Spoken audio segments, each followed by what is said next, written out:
आप लोगों ने मेहनत करके प्रेम और प्यार का और इतना आयोजन करके भी आज भगवान ने आपकी परीक्षा भी ली। रात से बारिश हुई, अभी तक चालू है। कोई समस्या भी हुई तो लेकिन आप भी गद्दे हटा के कुर्सियां लगा दी। भगवान के भक्त पक्के हैं। भगवान आपके घर में कोई विपत्ति दे, मैं भगवान से यही प्रार्थना करूं सदैव खुशहाली बरसे। आइए, कल रुक्मणी विवाह का प्रसंग आया। भगवान ने रुक्मणी के साथ विवाह किया और बाद में भगवान के ग्रस्त जीवन की कथा है। रुक्मणी की साक्षात लक्ष्मी है। रुक्मणी विदर्भ नगरी में जब से जन्म हुआ, विदर्भ नगरी अमरावती की शोभा बहुत बढ़ी।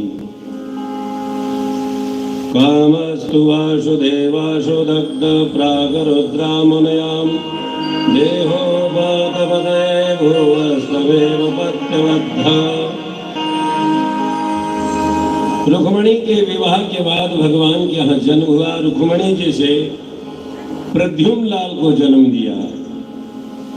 प्रद्युम्न लाल ने शंबासुर का विनाश किया। भगवान का यहाँ अष्टपट रानियों के विवाह की कथा है। भगवान ने दूसरा विवाह सत्राजीत की कन्या सत्यभामा जी के साथ हुआ। उनका तीसरा विवाह जामवती जी के साथ हुआ। जिस समय समयंतक मणि ढूंढने निकले थे उस समय वहाँ विवाह हुआ। यमुना जी के अंश से प्रकट हुई कालिंदी जी के साथ उनका चौथा विवाह हुआ। पांचवा विवाह मित्रविंदा जी के साथ हुआ। छठा विवाह नागजीती जी के साथ हुआ। सातवां विवाह सत्या जी के साथ हुआ और आठवां विवाह लक्ष्मणा जी के साथ हुआ। ये कौन है?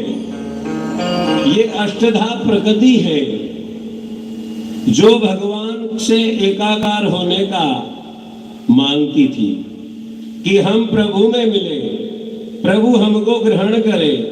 अष्टधा भक्ति कौन सी? गीता जी के अध्याय में अष्टधा प्रकृति की कथा आती है। पृथ्वी, जल, अग्नि, वायु, आकाश, मन, बुद्धि और अहंकार, ये अष्टधा प्रकृति है जो प्रभु के साथ मिलना चाहती थी। इसीलिए ये सत्यभामा जी लक्ष्मणा जी के अवतार में जन्म लिया। अष्टधा प्रकृति श्री कृष्ण की दासी है, क्योंकि भगवान किसी के दास नहीं होते, सब परमात्मा के दास होते हैं। अष्टधा प्रकृति भगवान की दासी है। इस स्कंद में प्रभु ने 16,000 कन्याओं के साथ विवाह 16,000 कन्याओं के साथ विवाह किया। ये कन्याएं कौन? ये कन्याएं वेदों के अभिमानी देवता है, अभिमंत्र देवता है। और देवताओं ने जी सोचा कि हमने वेद में ग्रंथों में बहुत बार वेद मंत्र पढ़े जाते, लेकिन प्रभु में एकाकार नहीं होते। इसलिए वेदों के देवताओं ने भी सोचा, अभिमानी जो देवता है, मंत्र है, उन्होंने सोचा कि हमको भी प्रभु के साथ मिलना है। इसलिए वो 16,000 कन्याओं के रूप में प्रकट हुए। ऋषि छंद का ज्ञान होने पे भी वेद मंत्र सफल होता है। जो मंत्र बोल रहे उसका ऋषि कौन, उसका छंद कौन, उसका देव कौन? छंद, ऋषि और देवता, इन तीनों का अच्छी तरह ज्ञान हुए बिना वेद मंत्र फलदायी नहीं होते, कभी कभी विपरीत भी फल दे देते हैं। वेद के अभिमानी देवता ब्रह्म का वर्णन करते करते थक गए, किंतु ब्रह्म अनुभव नहीं हुआ।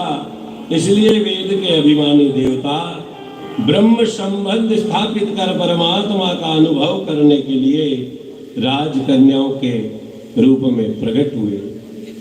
हमारे शास्त्रों में वर्णन आता है वेद मंत्र 1 लाख है, उनमें से 4000